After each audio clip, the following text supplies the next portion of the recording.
हरिओम बच्चों, मैं हूँ विरोजा, आपका हिंदी अध्यापिका हूँ।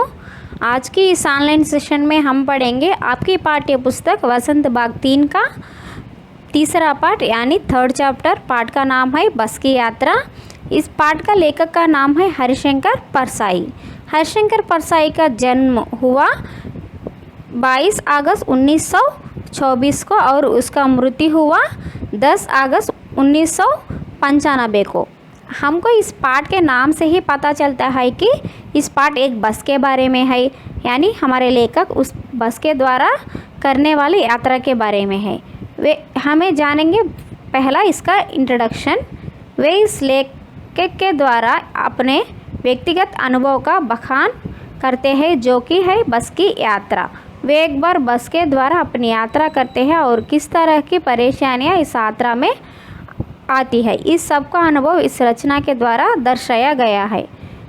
वे इस लेख के द्वारा अपना व्यक्तिगत मानी उसका पर्सनल एक्सपीरियंस के बारे में हमको बताना चाहते हैं। एक बार उसने पन्ना के एक बस के द्वारा सफ़र करना चाहते हैं, यानी एक जर्नी करना चाहते हैं। उस जर्नी में आने वाले उसका अनुभव मानी उसका एक्सपीरियंसेस और उसकी परेशानियाँ माने यहाँ पर प्रॉब्लम्स को हमको बताना चाहते हैं। इस पाठ के द्वारा यह पूरा हमको दर्शाया गया है। एक बार बस से पन्ना को जा रहे थे। बस बहुत ही पुरानी थी। उसने कहाँ जा रहे थे? पन्ना जा रहे थे। उसने पन्ना जाने के लिए एक पुरानी बस को चयन किया है, माने एक ओल्ड बस को सेलेक्ट किया है।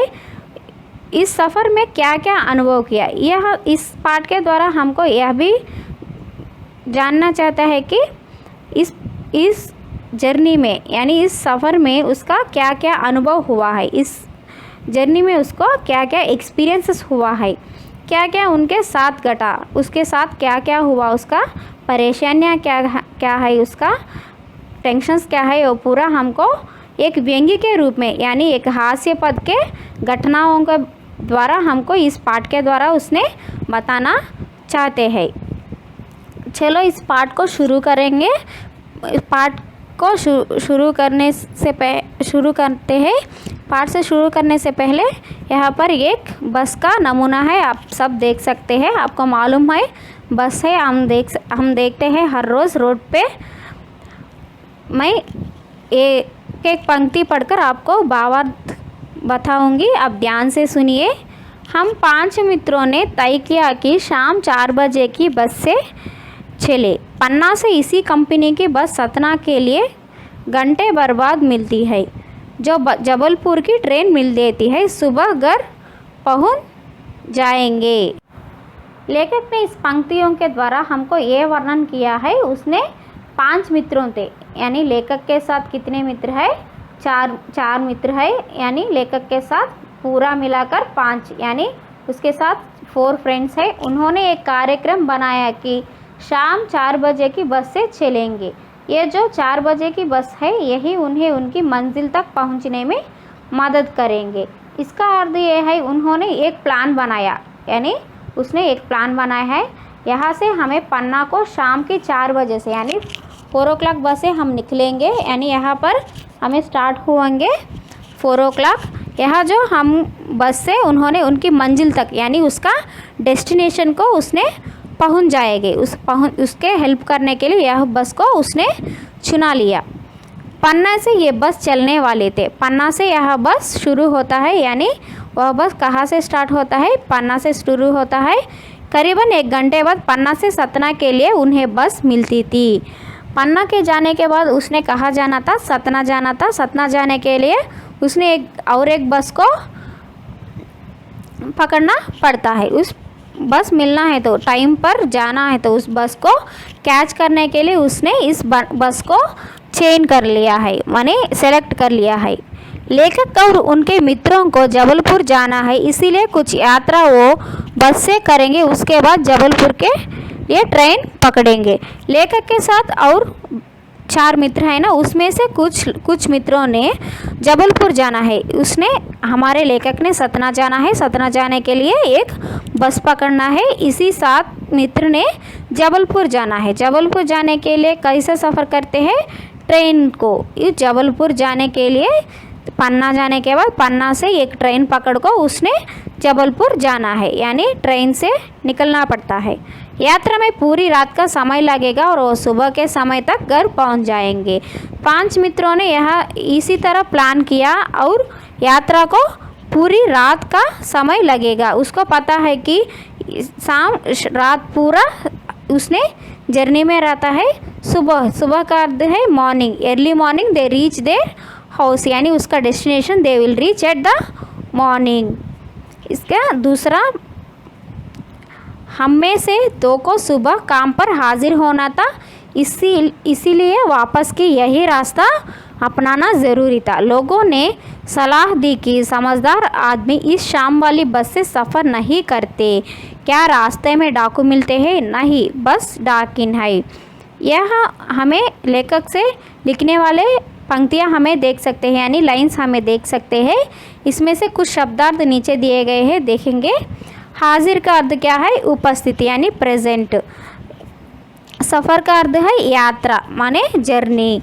डाकिन का अर्थ है चोर डराने वाले या डराने वाले जो डराते हैं हमको, जो फियर से डराते हैं उसको हमें डाकिन बोलते हैं। इस 4 पंक्तियों का भावार्थ इसी प्रकार है, अब ध्यान से सुनिए।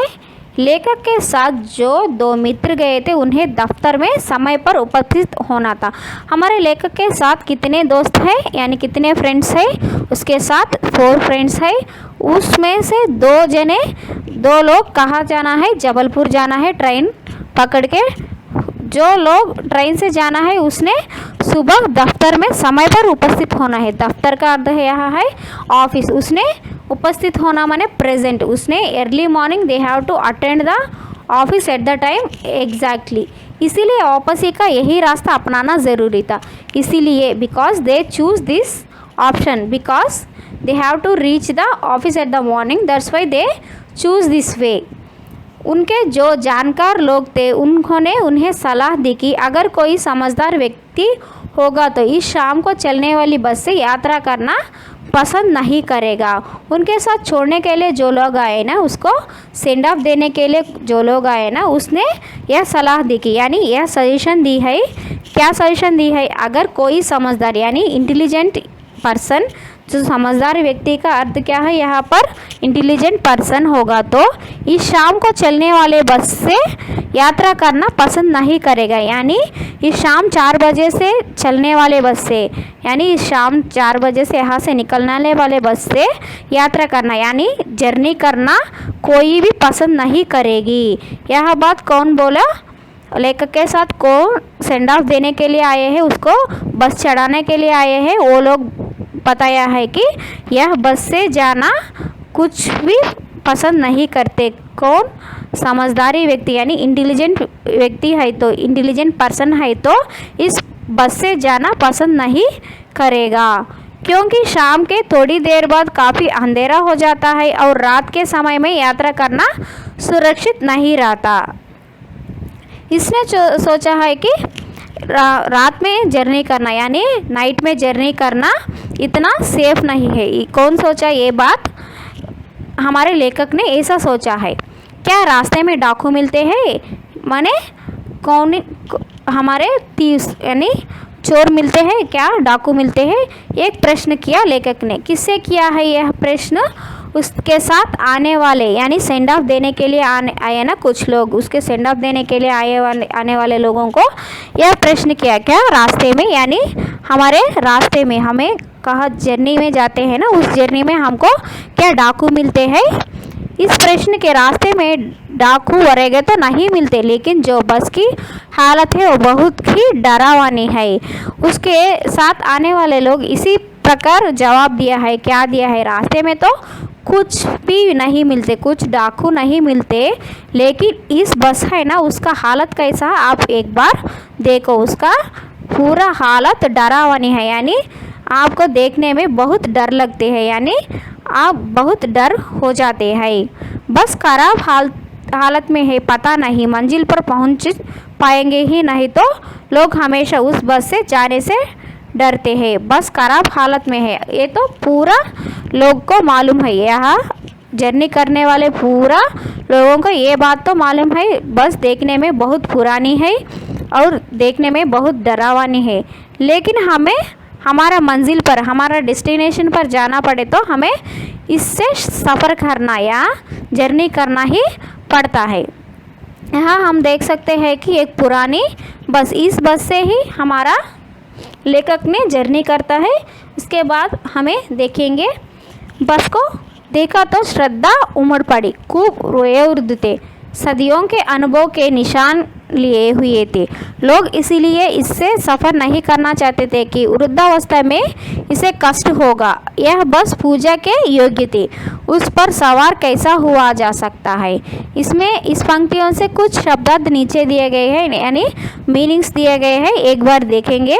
श्रद्धा, किसी के प्रति आदर, सम्मान और प्यार का उद्भव। यहाँ पर श्रद्धा माने कंसंट्रेशन या रेस्पेक्ट। उमड़, जमा होना, उमड़ माने जमा होना, माने एक स्थान पर हमें कंसंट्रेट करना। वयोवृद्ध, बूढ़ी या पुरानी, बूढ़ी माने ओल्ड। निशान, चिन्ह, चिन्ह माने चिन्ह, चिन्ह का अर्थ है, चिन्ह का अर्थ है सिंबल। वृद्धावस्था, बुढ़ापा, हमको मालूम है वृद्धावस्था माने ओल्ड एज। कष्ट, परेशानी, परेशानी माने प्रॉब्लम। सवार, चढ़ना, उस पर चढ़ के सवारी करना। इस पंक्तियों का भावार्थ इसी प्रकार है, आप ध्यान से सुनिए। जिस बस से लेखक को जाना था वह बस बहुत पुरानी थी, वह बस सालों से चल रही थी। लोग उसके द्वारा अपने अनेक यात्राएं पूरी कर चुके थे। जिस बस से लेखक को जाना था, माने उसने पन्ना को जाना है ना, उस बस कैसा है, बहुत पुरानी है। पुरानी का अर्थ क्या है, ओल्ड। देखने में कैसा है, उसका हालत बहुत पुरानी है, बहुत सालों से, यानी सो मेनी ईयर से वह चल रही थी। लोग उसके द्वारा अपने अनेक यात्राएं पूरी कर चुके थे। उसकी यात्राएं माने उसका जर्नी पूरी कर चुके थे। इस बस को देखने से यह अनुभव हो रहा था कि इस बस ने बहुत सारी यात्राएं की है। इस बस को देखने से हमको यह अनुभव हो रहा था, यानी यह एक्सपीरियंस हो रहा था कि बहुत सारी यात्राएं, so many journeys they do, माने यह बस के द्वारा so many people they do they journey with this बस, बहुत सारे लोगों को उनकी मंजिल पर पहुंचाया है। इस बस ने बहुत लोगों को, यानी so many people they reach the destination with this journey of this बस। उसके निशान इस बस पर साफ दिखाई दे रहे थे। उसके शीशे, खिड़कियाँ और पूरी बॉडी टूट चुकी थी। कैसा है बस, शीशे माने उसकी ग्लासेस, पूरा खिड़कियाँ और पूरी बॉडी, उसका पूरा बस का बॉडी कैसा है, बहुत पूरी टूट चुकी है। टूटना का अर्थ है द ब्रेक, पूरा टूट हो गया है। कोई भी चीज़ सही ठिकाने पर नहीं थी। कोई भी चीज़, यानी बस का एक चीज़ एक स्थान पर रहना, तो वह स्थान पर एक चीज़ भी नहीं है। गस्ता हालत को चुकी थी, उनका इंजन आवाज़ कर रहा था। उसका हालत बहुत बुरी था और देखने में बहुत पुरानी था, और उसका इंजन भी क्या कर रहे हैं, आवाज़ कर रहे हैं, यानी साउंड कर रहे हैं। हमको पता चलता है कि इंजन साउंड आए तो वो बहुत पुरानी ही होगा। तो इसलिए लोग यात्रा नहीं करना चाहते थे, क्योंकि बस बहुत पुरानी हो चुकी थी। उस बस को कुछ परेशानी हो सकती है, क्योंकि वह बस बहुत पुरानी हो चुकी है। वयोवृद्ध कर दिया है, वृद्ध कर दिया है ओल्ड, पुरानी हो चुकी है और वृद्ध भी हो गया है, यानी उसका एक्सपीरियंस ज़्यादा है, यानी वह बस का एक्सपीरियंस ज़्यादा है, इसीलिए वह वयोवृद्ध कहता है। यह बस पूजा के योग्य थी, यानी हमें वयोवृद्धों को, यानी ओल्ड पीपल को हमें पूजा करते हैं ना, इसी तरह उसने क्या बताया है, इस बस को पूजा की योग्य है। इस बस ने पूजा करने में बहुत ही योग्य है, क्योंकि इसमें बहुत सारे लोगों को अपनी मंजिल पर पहुंचाया था। इस because why he saying to do puja with this bus, because this bus is reach the destination so many times with the so many people, बहुत ज़्यादा सफ़र तक किया था, इसीलिए अब बस पूजा की योग्य नहीं था, बहुत ज़्यादा सफ़र तय किया था। इसके द्वारा बहुत लोगों ने जर्नी किया था और इसीलिए यह बस पूजा के योग्य नहीं थी। एक बूढ़ी और पुरानी बस के ऊपर सवार होने का कैसे सोचा जा सकता है कि जबकि यह तो उसके आराम करने का समय है। इसमें हमको लेखक ये बताना चाहते हैं कि यह बूढ़ी और पुरानी बस के द्वारा सवार करना यानी उसके ऊपर उसके अंदर बैठकर सवारी करना यानी जर्नी करना तो गलत बात है, क्योंकि उसको आराम लेना पड़ता है। हम भी वैसा ही है ना, एक समय तक हम काम करते हैं, बूढ़ा होने के बाद हम भी रेस्ट लेते हैं यानी रिटायरमेंट लेते हैं। रिटायरमेंट लेने के बाद क्या करते हैं, घर में रेस्ट लेते हैं। इसी तरह इस बस भी बूढ़ी हो गई यानी पुरानी हो गई। पुरानी होने के बाद क्या करना, इसको भी रेस्ट देना है या आराम देना है। आराम देने के लिए उसको भी रिटायरमेंट देना पड़ता है। इस बात को उसने एक हास्यास्पद रूप में यानी व्यंग्य के रूप में हमको बताना चाहते हैं। उसके बाद देखेंगे बस कंपनी के एक हिस्सेदार भी उसी बस से जा रहे थे। हमने उससे पूछा यह बस चलती भी है? वह बोले चलती क्यों न है जी, अभी चलेंगे। हमने कहा वही तो हम देखना चाहते हैं, अपने आप चलती है या? हाँ जी, और कैसे चलेगी, गजब हो गए, ऐसी बस अपने आप चलती है। यहाँ पर हम देखेंगे दो शब्दार्थ, हिस्सेदार। हिस्सेदार माने साझेदार। कौन? ये बस कंपनी में काम करने वाले एक लोग है। गजब का अर्थ है आश्चर्य। आश्चर्य से बताना। इस 4 पंक्तियों का भावार्थ इसी प्रकार है, देखेंगे। जिस बस से लेखक अपनी यात्रा कर रहे थे और ये जिस कंपनी की बस थी उसके जो हिस्सेदार थे वो भी इसमें यात्रा कर रहे थे।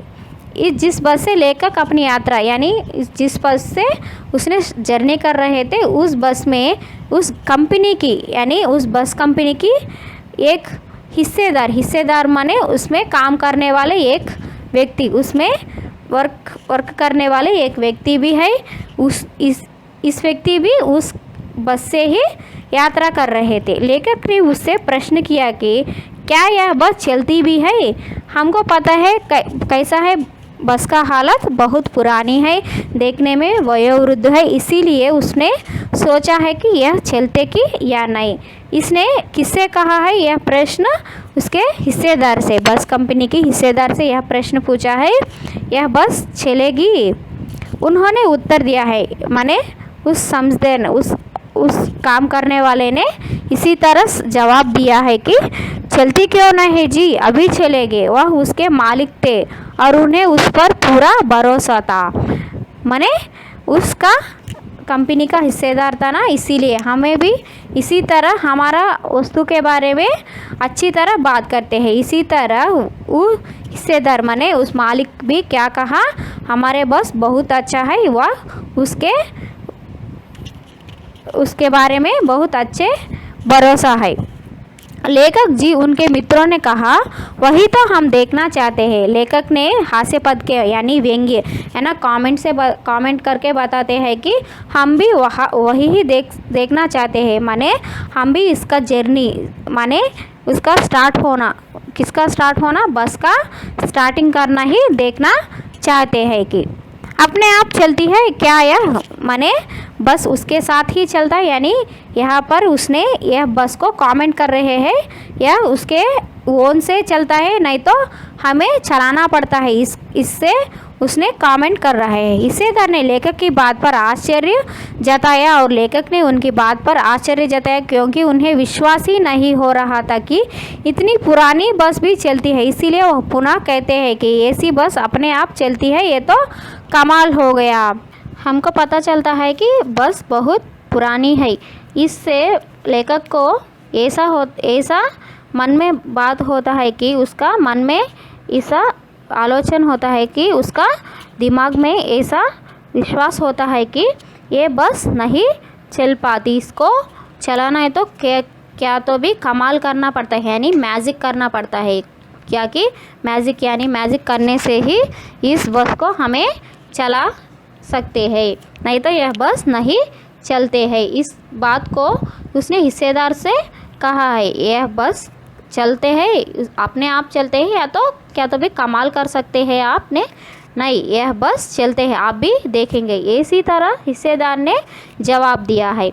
इसके बाद और एक भाग है इस पाठ के लिए, और एक भाग को हमें और एक सेशन में पढ़ेंगे। हरि ओम, धन्यवाद।